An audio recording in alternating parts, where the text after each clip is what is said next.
Welcome to ZEBx's Decarb Lunch Series. My name is Natalie Douglas. I'm the program manager for ZEBx, otherwise known as the Zero Emissions Building Exchange, and that is a program area of the Zero Emissions Innovation Center, otherwise known as ZEEC. So today we're going to be learning about a North Vancouver net zero building retrofit. We have the builder here, super knowledgeable homeowner as well, and they're here to talk to us about some lessons learned about how to do this well, lessons learned for next, the other folks doing this work, and try to help pave the way for others to do net zero retrofits. So I'd like to start off with thanking or sharing my gratitude for being able to join you today from the unceded traditional territory of the Musqueam, the Squamish, and the Tsleil-Waututh Nations, and to thank the City of Vancouver, Van City, and BC Hydro for their financial support that allows us to offer these webinars at no cost to you all. So if you're interested in getting continuing education credits, as per usual, my colleague Carrie is going to drop some information into the chat. You can also use the chat for commenting, asking questions to the presenters, and we're going to try to loop that in to the discussion at the end of the hour. My colleague Carrie is also going to launch the first poll just to give us a sense of who's actually attending today. And then that's kind of it for me. I'm going to pass things over to my co-host for today, Sean Saint-Amour, past chair of the Education and Technical Committee at HAVAN and manager at Revive at Etro Construction. He'll briefly contextualize the relevance of today's topic to HAVAN's membership and many other home building associations in BC, really, and introduce our speakers very quickly, and then we'll get into the content. So we can move on to the next slide, and I'll pass things over to Sean very briefly. Great. Thanks, Natalie. And yeah, thanks for not stalling here. I'm super excited about this presentation today. Again, we talked about retrofits. Retrofits are really the future.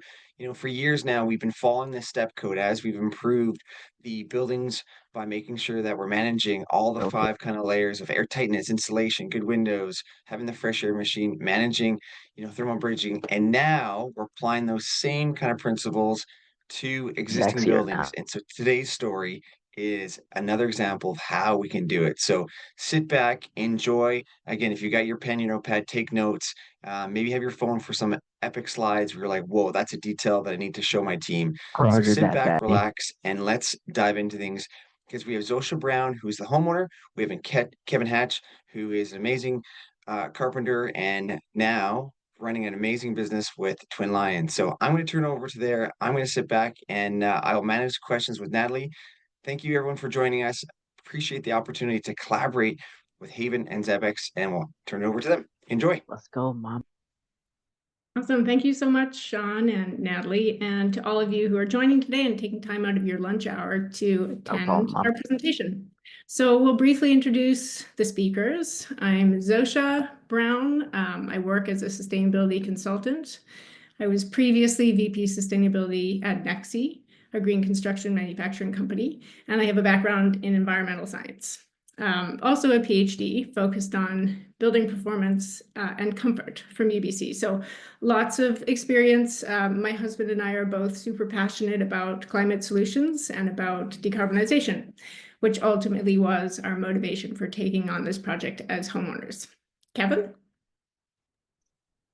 Hey everybody, my name is Kevin Hatch. I'm the founder and president of Twin Lions Contracting and also a millwork company called Millworks. We're a custom home builder and renovator based off of the North Shore. We are a net zero builder and also a net zero renovator. Yeah, super passionate about this topic. The retrofits have definitely been a huge part of our business over the last little bit, and so excited to share our experience on this project with y'all. Awesome. Thanks, Kevin. Okay, so what we're going to be covering is we'll start with project aspirations and wins. We'll be talking about what it's like to live in a net zero house, highlighting some sustainable design features. We'll be diving into challenges, how we overcame those challenges and lessons learned, some policy recommendations, as well as time for a discussion. So I'll just start with the project aspirations. So we bought the house in 2021, and you can see it is a 1958 post-war rancher in North Vancouver. It was a single family owner who had aged in place in the home and made some accommodations to to adjust for their needs. And so we were keen to keep the original footprint, the original square footage. We only ended up adding 150 square feet of livable space, but we did want to make some layout changes to accommodate our active family. And our project goals, aside from that, were we wanted to minimize energy demand. We wanted to electrify all systems in the home and provide that energy from rooftop solar. We also wanted to reduce waste and reuse as much of the home as possible. And we had a stretch goal of net zero energy, which we thought would be great to achieve, but not at all costs. So our backup goal was a pretty good house, PGH house. And then we were also interested in, could our house set an example of deep decarbonization retrofits for others? For those who live in North Vancouver, you'll recognize the house form. It's really common. It's kind of North Van's equivalent to the Vancouver Special. And so we were interested in, can we set an example for what's possible for this typology? And so to that end, we tracked the whole process online on a blog, northvannetzero.com. And we uploaded all of the modeling that we did, included some permitting challenges and decision-making that we made along the way. So there's lots more information there if you're keen to take a look. Okay, project wins. Well, we did manage to achieve our net zero energy design and all electric goals. We ended up chasing CHBA net zero certification, and it is one of 4 retrofits in BC to have this label. Our air tightness improved dramatically. We drove down energy consumption by 80%. The rooftop solar array is expected to exceed our annual energy consumption. And we also did a life cycle assessment of the project with CarbonWise, and the embodied carbon that went into the rebuild came in at around 40% less than City of Vancouver average at 120 kg CO2 per meter squared. And another big win is that we found that lots of products were out there, mature products out there to support net zero energy, which is fantastic to see. What's it been like to live in a net zero energy house? We moved in September, so we've now been in the home for about 6 months. It's been comfortable, it's been quiet, peaceful, cozy. We have a construction project happening just behind us here since we've moved in, and we can barely hear the work going on there because of the thick walls, triple glazed windows and insulation. The heat pump has been running beautifully through sub-zero temperatures. We in fact, didn't turn on the heat in the home until late October because of all that insulation. Before then, just turning on the oven or having friends over for dinner was enough to warm the whole house. And we've had lots of interested conversations on the street, mainly due to the solar, which is the main visual feature of the home. That has spurred lots of interesting conversations. We are tracking and modeling the solar production as well as the energy use in the home in real time. And it's tracking as modeled, which is fantastic, except for those 2 weeks of snow in February when our solar production completely flatlined. And lots of lessons that we can learn from this project, even for homeowners who are not doing the whole down to studs renovation. And that's what we're here to share today. And I also wanted to add, just for information, that a typical scenario for a home like ours, a post-war renter here, might be that a family might move in and then undertake a lipstick renovation. In other words, update the interior of the home, but not touch any of the systems or the building envelope. And the home was emitting 8 tons of CO2 per year.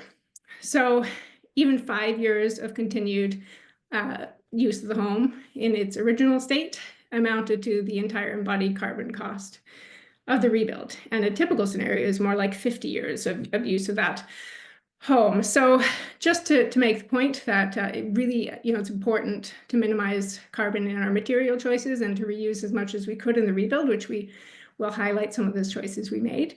It's even more important, almost 10x more important, for really inefficient homes like ours to get the gas guzzlers off the road. Okay, speaking of timelines, here is our timeline. We spent a lot of time up front on this project. Initially going into the work, we had about a year and a half in mind, and it ended up exceeding 3 years in total. So like I said, a lot of time spent upfront in that team building, designing, redesigning, costing, cost cutting, and ultimately restructuring our team to one that we were really closely aligned with in terms of values for the project, and bringing in Twin Lions at that point. So about a third of the time in that preparation phase. Then we spent we secured our first permit. We spent about 4 months waiting for our first permit, which we secured in October 2022. And we got straight into deconstruction. While we were deconstructing the home, we found some rot, we found some termite damage, and we found some fire damage from a sauna from the original homeowner, which we were not anticipating, which is also not uncommon for down to studs renovations. We also at the time decided to add a foot of ceiling height in the basement.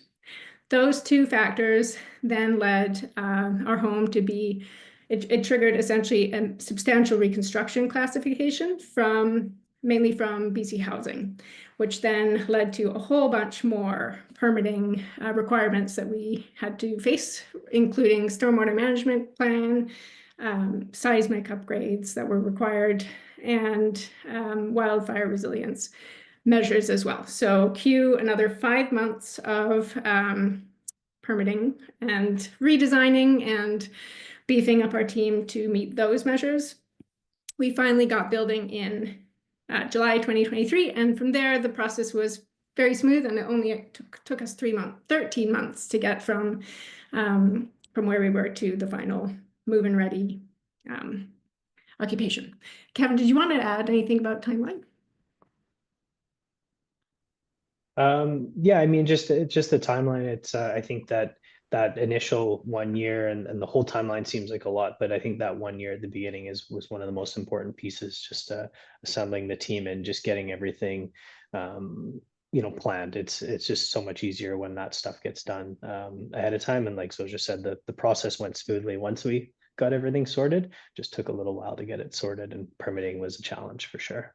Yeah. And on that note, just wanted to add that these projects are not for the faint of heart. They take a real toll on families, on relationships, on finances. We were super fortunate to come through the other end, but definitely questioned our life choices on a couple occasions. To Kevin's point, building the right team at the beginning and having a good rapport with that team. I think we probably both looked like our friend Jack Nicholson here at various points in the project, but having that good rapport initially means that the challenges that you're going to face down the road are just going to be so much easier to overcome. Okay, so diving into some sustainable design features. We only have an hour for the webinar here, so we're going to touch on a handful of highlights, but if you would like more information, we'll be doing a case study write-up with ZEBx, as well as you can always go to our blog and learn more about some of the features not highlighted today. So we worked with unbuilders for the deconstruction. We managed to divert 80% of our waste from landfill, that went to either heritage lumber or other end uses for reuse. We were able to repurpose over 200 studs and 2x10s in the rebuild.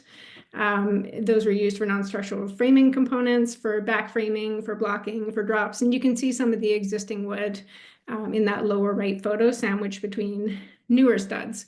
It's the darker wood there. So that was cool to see. We also used our home as a case study for BCIT's first deconstruction management course, which launched in September 2022. So that was great to be able to do. And we reused the bulk of our foundation, which was 9 tons of CO2, or 30% of the embodied carbon of the home as well.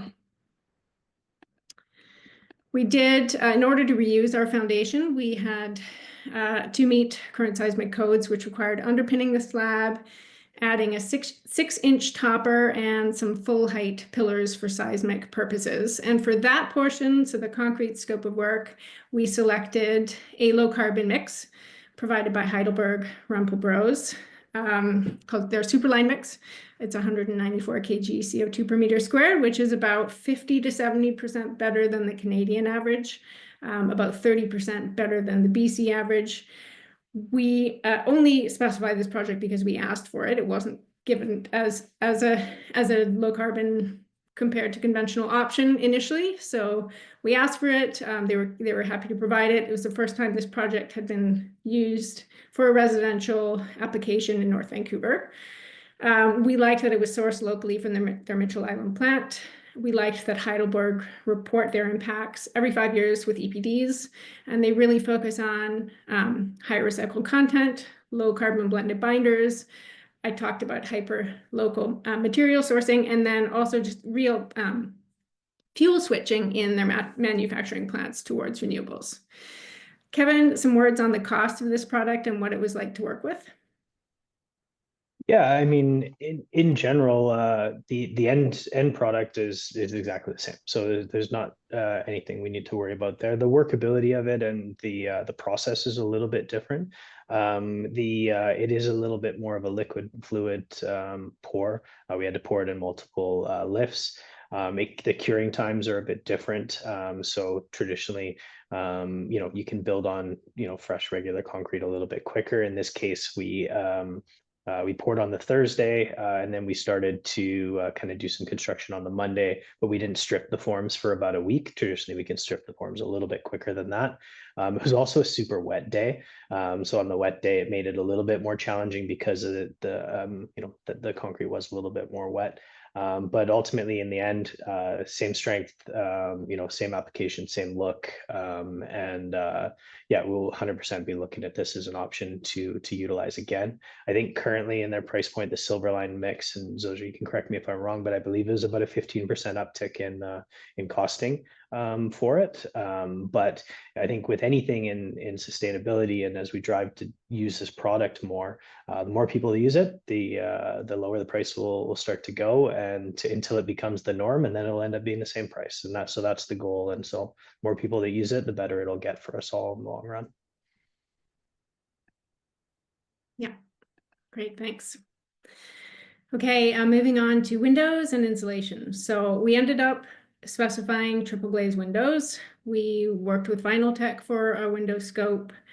Our windows came in with U factor of 0.91 to 0.97. Lower is better for U factors. That's equivalent to an R value of R5 to R6 for the windows, which was a huge improvement over the R1 or less for the original single pane aluminum windows in the home.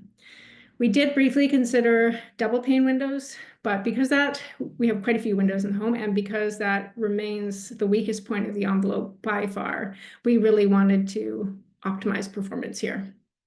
Also, it's my understanding is that triple glaze windows provide a more resilient solution for wildfires in terms of they're less susceptible to blowout. We went with 2x6 walls throughout, so not the 8 inches, that's more common for a passive house, 2x6. We used bad insulation for those walls, either R24 or R28, depending on the thickness, and blown-in insulation in the roof at R60. And we use low carbon fiberglass bats and blown insulation from Saint-Gobain, their Certainty product. We liked that they contain up to 50% recycled content glass, and also use plant-based instead of formaldehyde binders. We didn't use any sub-slab insulation because we kept that original foundation. However, we were able to, because of the increased height in the basement, we were able to add a couple of inches of graphite-infused polystyrene, so GPS, on top of the slab, which just helps keep some of that heat in the basement, provide a bit more comfort. And the GPS product it has better R values per inch than EPS, and it has altogether lower embodied carbon than XPS, which is a more commonly used rigid foam product. I think that was it for insulation. We did also use we used spray foam in a few select areas, but we're really careful with where we applied the spray foam. It was basically wherever it was needed for cold floors or for that continuous air barrier. And we went with an open cell spray foam from Huntsman, which uses HFO blowing agents instead of more common higher emission blowing agents. Anything you wanted to add on insulation there, Kevin, in terms of exterior that we managed to avoid? Yeah, I mean, I think the big thing on insulation, the whole conversation there was just that conversation was had very early. I think the wall assemblies was one of the conversations that us and Zoja and the rest of the team had really early on, and it was trying to find the path of least resistance to hit the metrics that we need while utilizing the best materials. And one of the targets was also to try and avoid, because of the nature of the form and function of the house, was avoid exterior insulation just because of the challenges and costs that was associated with it. So a lot of the choices that we made along the way, we were able to, fairly easily hit our metrics without having to use that exterior insulation, and thus saving a lot of the cost of the flashings and a lot of the details that you need to do on the outside that I think a lot of people know are driving costs a lot on an exterior envelope these days. Yeah, perfect. Okay, over to you, Kevin, as well, to talk about air tightness. Yeah, I mean, air tightness is obviously a massive piece of a retrofit. I mean, any high performance building really, but in a retrofit, it's definitely more challenging. So again, the same conversations were had early. How are we going to make this air barrier as efficient as possible? How are we going to tackle it in a retrofit space? And really what it comes down to is doing an air barrier on a boxy new house is super easy. Doing an air barrier on a non-boxy new house is a little bit tougher. Boxy renovation, a little bit tougher than that. And a non-boxy renovation is super tough. And so this was a non-boxy renovation. So pretty tough on the air barrier strategy. And our guys did an amazing job working with the team to make it work. And so we were able to hit our targets, actually exceed the target, I think was 1.5 air changes per hour for net zero here. And we were able to be 1.08, I believe. Yeah, sorry, right on the screen. I should be looking at that. But yeah, a lot of it came down to that planning and the conversations ahead of time before we ever actually started the deconstruction of the house. And yeah, it worked out really well.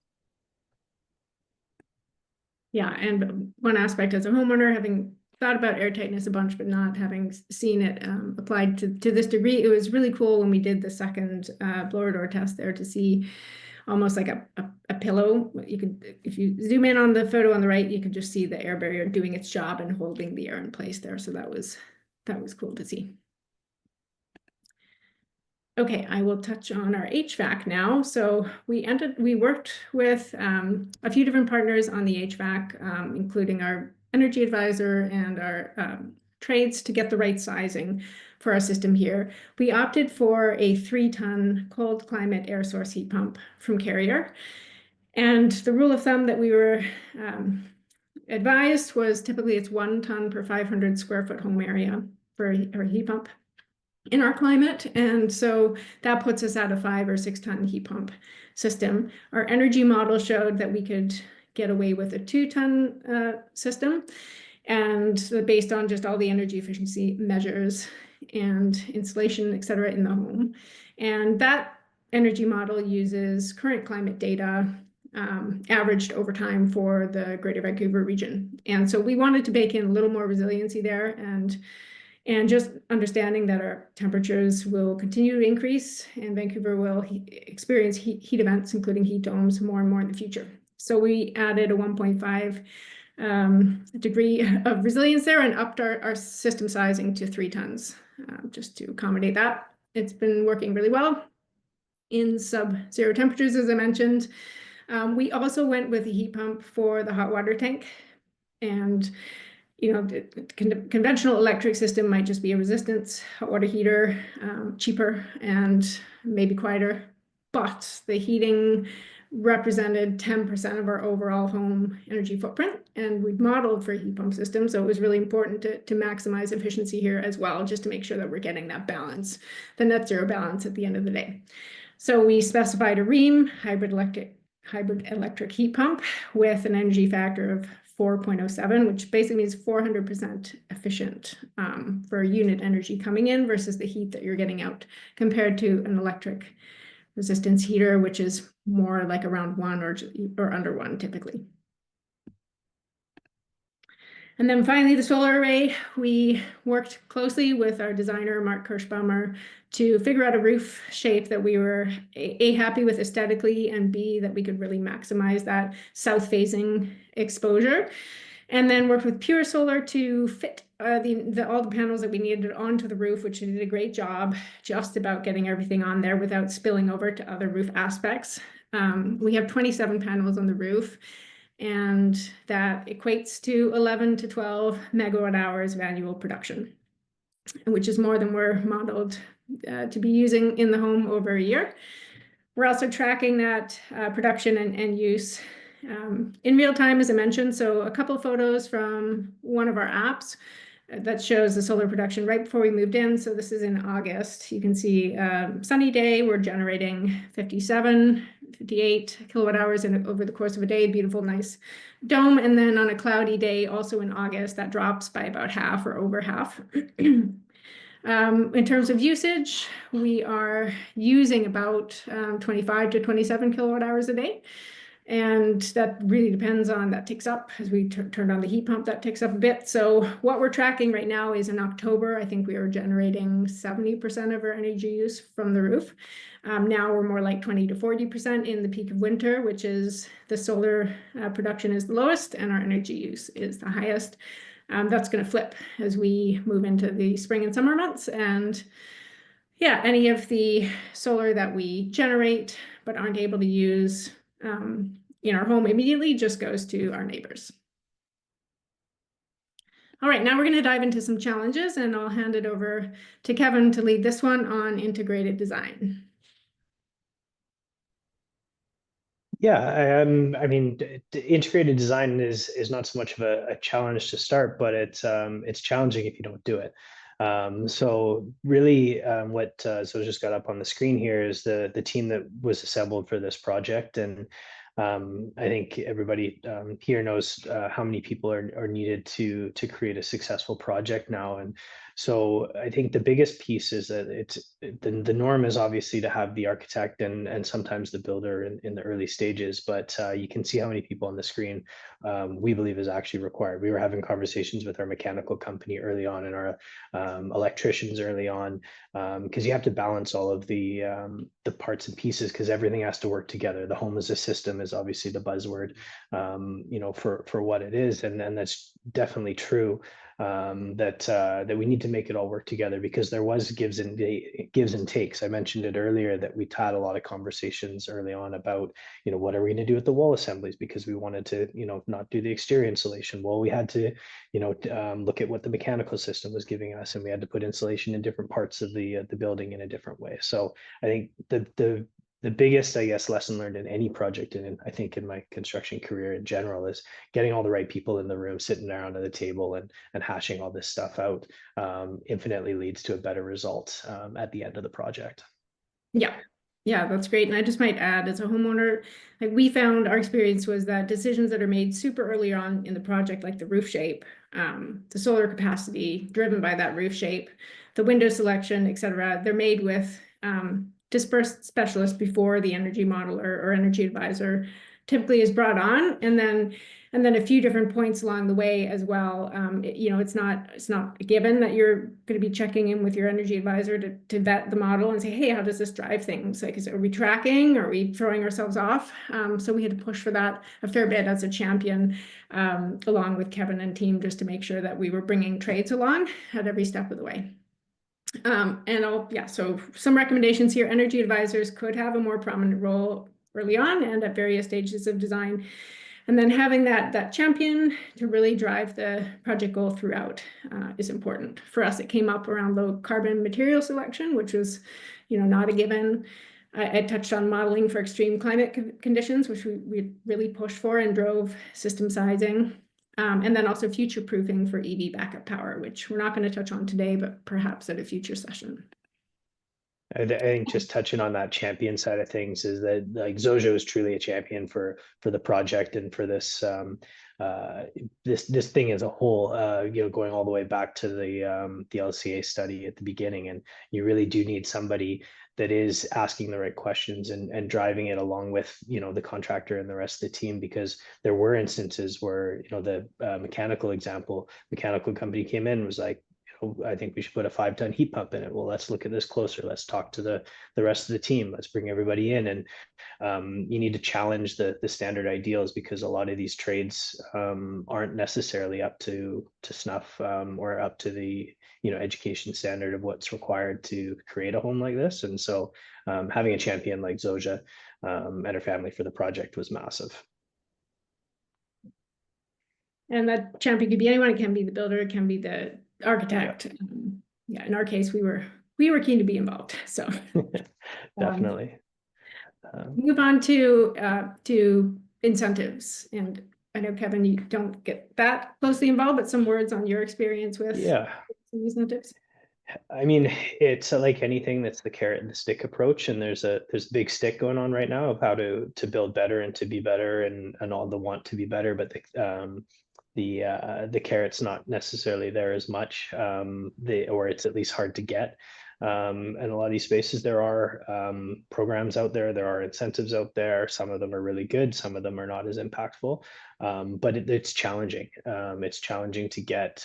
As the builder, we don't get involved a ton on it, other than some recommendations and some pointing people in the right direction, because usually the homeowner has to lead it. But it is challenging to find a lot of it. I know Zoja has been stick handling a lot of that stuff, and she can speak to the challenges of it. But I think in general, we're going to build this way more often than not. There needs to be a bigger carrot, and which we'll touch on a bit later as well. But yeah, so our experience with the rebates has been that we weren't able to tap into anything greener homes related because we hadn't lived in the home before we renovated it. So then it all came down to Clean BC, in which we, it was transparently spent probably 2 full days navigating that system and getting all the paperwork in place to submit for Clean BC rebates, and we're still not at the end of that process. So, and I'm in the field. So, for the average homeowner, it's technical. A lot of the data comes from the energy advisor and is not easy to grasp or even know what to ask for. There's invoices that need to be formatted in a specific way, etc. So for sure it could be easier. And I do have Van City up there as an example, because here is an organization locally who is making it easy to get low interest rate loans, construction loans for greener construction. And they do a really easy reimbursement for a part of the energy audit, which appears in your bank account, and it takes no time at all. So it can be done more easily. Our recommendations here that Kevin and I worked together on, but in designing rebates, in improving rebates, work closely with those energy advisors. I think that's, as well as the design community, as well as homeowners with recent experience in navigating these systems. Also, can we make it just as easy to access rebates for dual fuel systems from Fortis, for example, as it is for electric heat pumps from Clean BC? Like, there should be an aligned rebate system, and just as easy to chase incentives from both parties. Another thought came from our family, having lived in Seattle, and our previous home in Seattle, we had a large solar array installed as well. And there was the solar installer access rebates on behalf of the homeowner, and we're able to package those rebates with their quote, essentially. So we received a quote for a solar install that was 30% lower than it would have been without the rebates, and we didn't touch a single bit of paperwork. So can that same model be applied here for a wider range of products? Okay, we'll talk about foundation reuse, and I'll hand it back to Kevin to kick this one off. Sure, sounds good. Yeah, I mean, the foundation reuse was obviously a huge conversation right from the get-go. It's the largest, basically carbon impact on the project, and ultimately we were looking at this foundation. We're like, it's in great shape. We should be able to reuse this. We're not rechanging the form and function too much of the house, and so how can we work through this process and keep the foundation? And so, like the slide says, the foundation reuse is hard. It's hard for a lot of different reasons. So the kind of paramount of them is obviously the code has changed a lot over the years, specifically to do with the seismic code has changed a lot. So a lot of these old foundations aren't they don't adhere to that that code. So we had to do quite a bit to reuse this foundation, quite a bit of engineering, some, I think Zoja mentioned it earlier, basically full height shear walls out of concrete, things like that. But ultimately we were able to repurpose the vast majority of the foundation, which was great. That was a big goal of ours on the project. I think moving forward, there's going to be a couple challenges with keeping the foundation. So I mentioned the seismic code has changed over the years. It's going to make reusing foundations harder and harder for the older foundations. The nice thing is that we move more into the future, the houses that are actually going to be getting renovated and taken down are actually getting newer and newer. So we're starting to get into foundations that are, in the 70s, 80s, even like 90s, even early 2000s.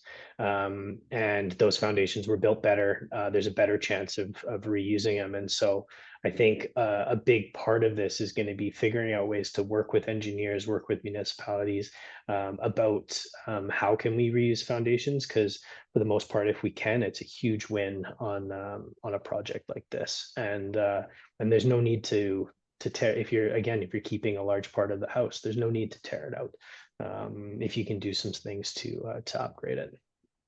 Yeah, that's great. And that leads us to our recommendations. So, I'll just echo Kevin, like as a homeowner, I think there's a disconnect currently between projects that are trying to do the right thing around foundation and structural reuse. And then there's quite, our experience was there's quite a black and white decision-making process around the permits that are required. So is there a deeper conversation to be had with BC Housing, who's the gatekeeper in our situation around that steep cliff between renovation and new build? There are some gray areas because right now the way that things are lined up is that it's easier for project teams to tear up landfill and re-pour new foundations than to reuse them. In addition, we did write a few letters and try and appeal to make things easier for the foundation reuse. It would be great for our city staff to work together to just have a better understanding of what that impact really is. In our case, it was 30% of the homes embody carbon as opposed to pouring a new foundation. And then, to Kevin's point as well, can we make it easier for qualified engineers to sign off on some of those existing building components? Not giving all the answers, just suggesting some ways forward. Okay, I will touch on permits here briefly. So permitting hurdles are inevitable, but must they be? We had, I've touched on this already, that time is a huge factor for projects like this. Not only a huge financial factor, but also a huge carbon, has a huge carbon component with every single permitting delay. Our experience was that we encountered roadblocks almost every step of the way, that the communication between departments seemingly did not flow very well. We had very little access or transparency to what was going on behind the scenes as a homeowner. And many requirements such as sewage upgrades, stormwater management plan requirements, wildlife resilience, and even landscaping requirements ultimately fall back on the homeowner. And can be really onerous in terms of, is the project a go or not? So there's got to be a better way for building departments to sort of accelerate code progressive projects that are trying to do everything that we want. The main levers are timelines, FSR potentially, as well as costs and such. So in addition, the best way to learn to improve the process is from folks like ourselves and our teams and others that ZEBx has highlighted, who've just been through the build process and have that fresh experience of what it is like to be going through the permitting process. And to the District of North Vancouver, I think there's a third round of surveys that's just come out asking for that feedback. So there's a lot of dialogue happening, which is great, and hopefully we can make this process smoother. And for our last challenges and lessons learned, we'll touch on wildfire requirements. So this was one of the late added requirements to our permitting process.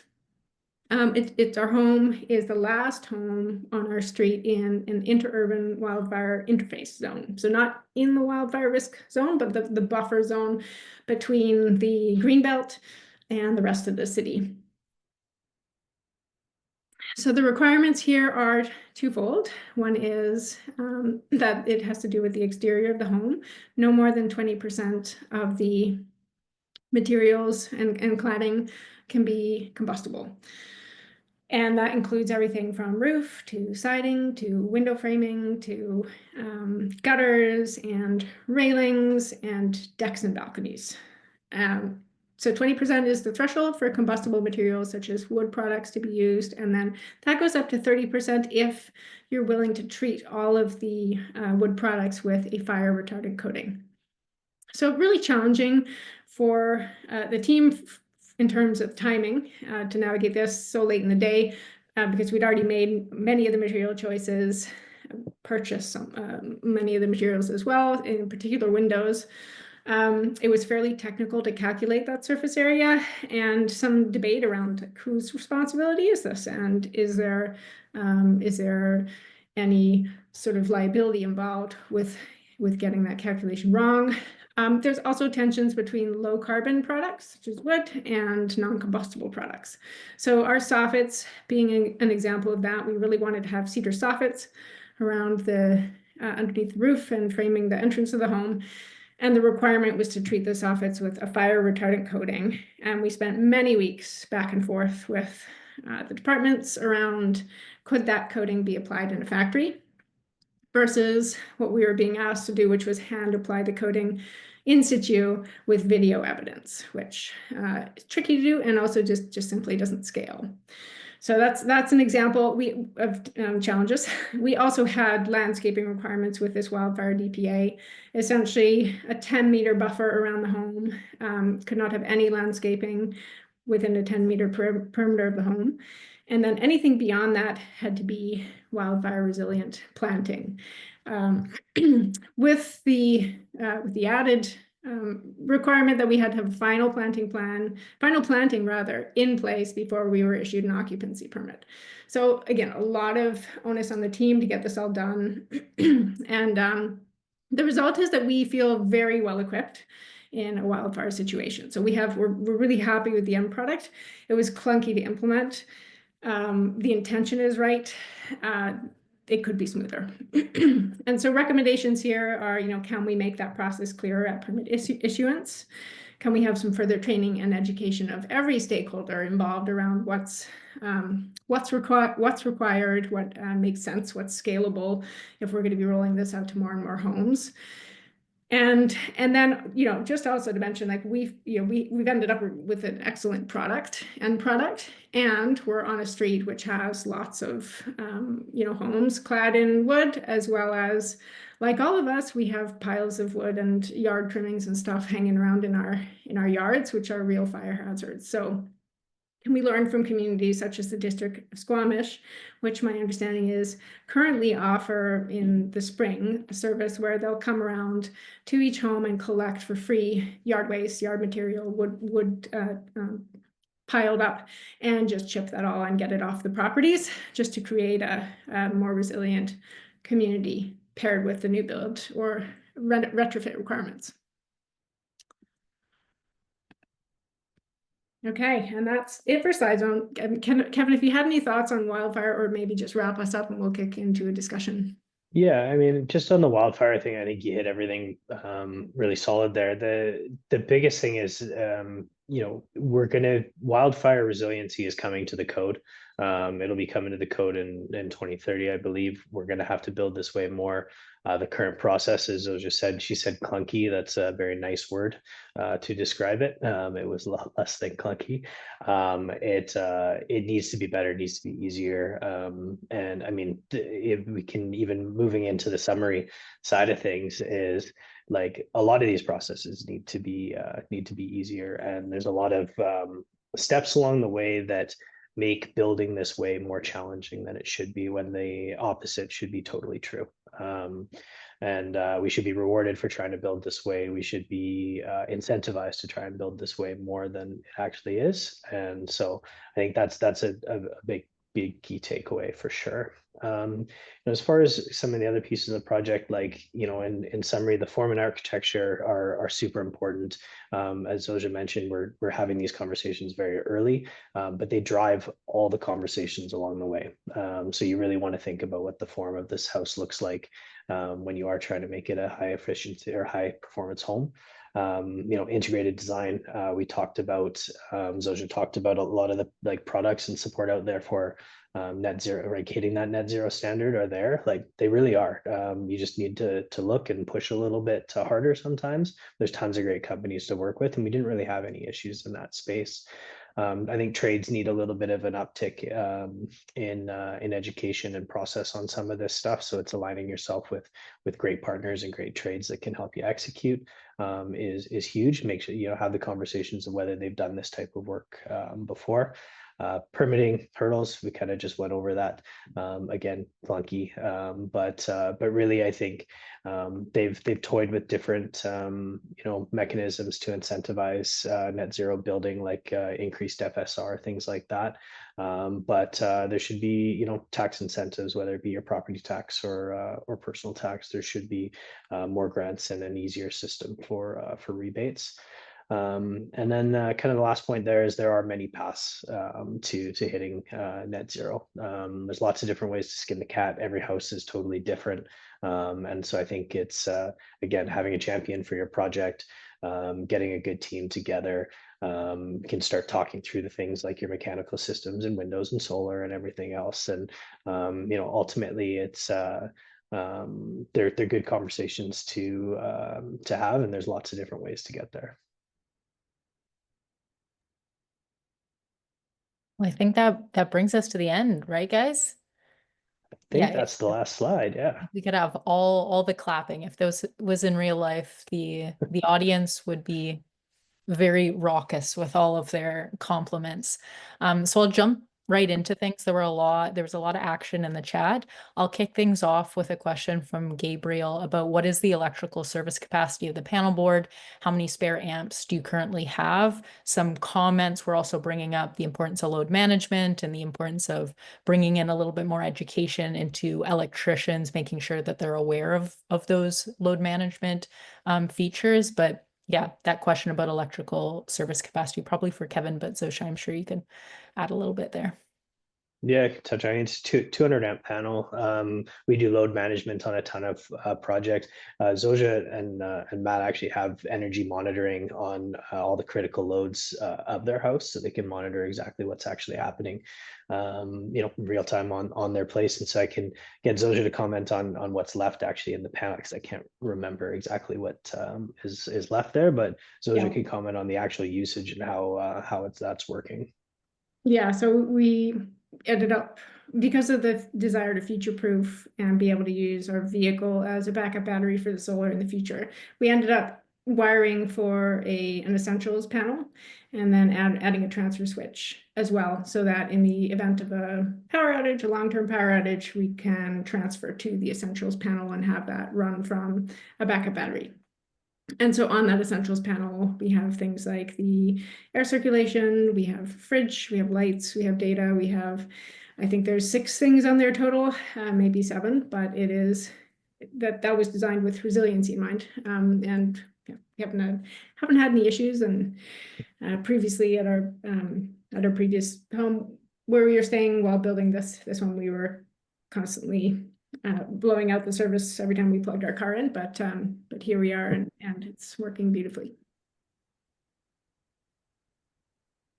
Great stuff, you guys. Wow, such amazing conversation we're having today, and just the level of details. Again, there's some great takeaways, and I hope everyone will tell their friend to make sure they watch this and learn, because there's just, from builder, homeowner, and even just all the specialists in our market, just that can take away some great things. Of course, the integrated design planning. So, Kevin, I had a question for you is, coming into this as a contractor, did you guys end up having a pre-con contract and then a construction contract, and was that fixed or cost plus? Just wondering how you managed this process, because a lot of times builders would just come and be like, oh, we're going to help out. And then, as you've known, you were involved for a long time. So how did you manage the contract part of this? We came in and we said we're going to help out, but we didn't actually have a specific pre-con contract. Sorry, I just got a weird pop-up on my screen here. Yeah, we didn't actually have a separate pre-con contract. Our contract is kind of inclusive of the entire process, and kind of our policy is to take, you know, the process from that first, and because we believe in integrated design so much that it needs to be a part of every project, and we want to be a part of it from the start to the finish. So that's kind of how we tackled it in a contract space. Great stuff. And so, I love how you looked at this project the way you did. Most times you think of a project that from a homeowner, it's, oh, we're going to renovate, we're going to add so much square footage, and then maybe look at the other things. And so that whole conversation of sufficiency, which is just such a key word, is, can you just clarify the, you know, the change of spaces that you did? Because again, you did raise the one ceiling space, and I think there was only 150 square feet completely add on. So maybe just talk about, you know, again, the space inside, you know, and we can add on all the exterior stuff afterwards, but just talk about the space. Yeah, sure. So I think it was 2,700, 2,800 square feet when we purchased a home, and we're now just shy of 3,000. So we added 150 square feet in total. Mainly layout changes. The house has the appearance of being larger, and that's because of the roof shape. We completely redid the roof, which ended up being one of the highest carbon choices we made, but that was important to us to improve daylighting, aesthetics, and get that solar on the roof. We opened up the main floor in terms of layout a fair bit. The bedrooms had been split, so there were bedrooms on either side of the home, with the kitchen kind of living area in the middle. And so we pulled all of the bedrooms over to the one side, and we shifted the kitchen over to the other side with a bit more of an open plan layout. And then the basement is roughly the same layout as we had, you know, we use the existing footprint and everything like that. So there's a handful of rooms in the basement, and we ended up pushing against the district requirements for FSR and having to close off. There was a wine cave sort of under the front stairs, and that was deemed to be conditioned space by the city, so district rather, and so we had to close that off, and that's why we have those floating front stairs. But yeah, we were right against the limit, and it's, we wouldn't want to go any bigger. If anything, we would have wanted to go smaller. Awesome. On to another question relating to that piece about sufficiency or embodied carbon, kind of the whole life carbon picture. Someone was asking about the payback period for this project. I know that you guys looked into balancing operational and embodied, which I think is so important and an increasingly common topic of conversation nowadays. So Sosha, maybe if you could speak to that. Sure. I mean, the house was emitting 8 tons a year of CO2, and it's now emitting 0 tons a year of CO2. So we're saving 8 tons a year, and the embodied carbon of the rebuild, which was a whole building LCA and included everything from, you know, basically structure of the home, but excluded like interior mechanical systems. We did look at the embodied of the solar, but we were around 40 tons CO2, so maybe notch that up a little bit for the other components.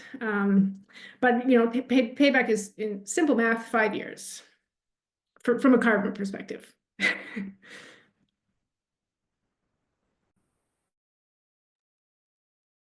Looking at one of the next questions, Scott Kennedy talked about hot water modeling and the fact that the ream system is now inside, and again dealing with airflow. Did you guys look at that, and was that modeling considered in the mechanical plan? Yep, I can answer that, and Kevin, if you have other thoughts. It was considered in the mechanical plan. We have that ream system is in a workshop area, which is open to the rest of the ground floor basement, and so there's a lot of air circulation there. If we were to close that room off in the future, we added redundancy there in terms of ducts, so that there's some ducting going outside of essentially that we can switch to if we close that mechanical room off. And it's probably the noisiest system in the home. And it's also, you know, it generates cold air. So but it's a workshop, so that doesn't really matter. In fact, we can turn it to manual anytime that it's important for it to be super quiet. It's got quite a few good controls on the actual system, and we've gotten used to it. Again, I love how that space is able to adapt. Sorry, Kevin, go ahead on the details. I was just saying that with the system like that, it's just it's very important that it worked perfectly in Zosia's space because she says it's a workshop. But if somebody else is using that system, it's important to have those conversations around noise, around venting, and everything else. Because if they're not aware of that noise and what's required there, then that might be a surprise for the homeowner if they're not as in tune to it as Zosia was. Awesome. I mean, overall, again, I mean, Roberto made a couple of good comments there just about being able to, walk the talk in a sense. And one of the things that I think we're looking at too in this whole change for your house is just that you had a high mark of trying to get to as high performance as you got to. And even when you talk about the pretty good house, sometimes a lot of people just aim for pretty good house and then they miss it.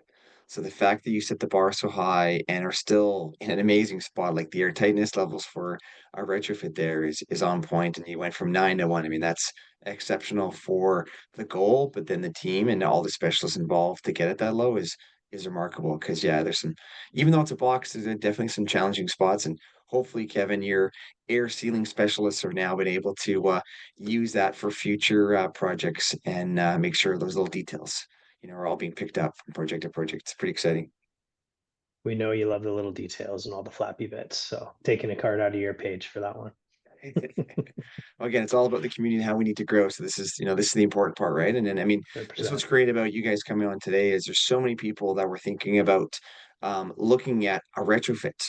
But you guys were able to really look towards the zero carbon building, and that really incorporates the embodied carbon and the operational carbon, and then adding on renewables and making all electric is pretty cool. I mean, the fact that your roof that used to have a fireplace, bricks coming out of it, now with solar panels. I mean, that's the real transition when we start to look at our future buildings is, those things. We're all cave people. We love the fireplace, but the newer techie cave people need to have the solar panels incorporated. So great to see, the change of that building, and yet the box is still there. So just great stuff.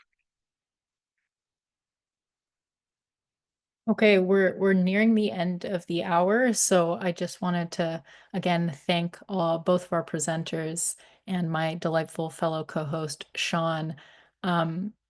Carrie's gonna, add in some information about those education credits. I also wanted to test out.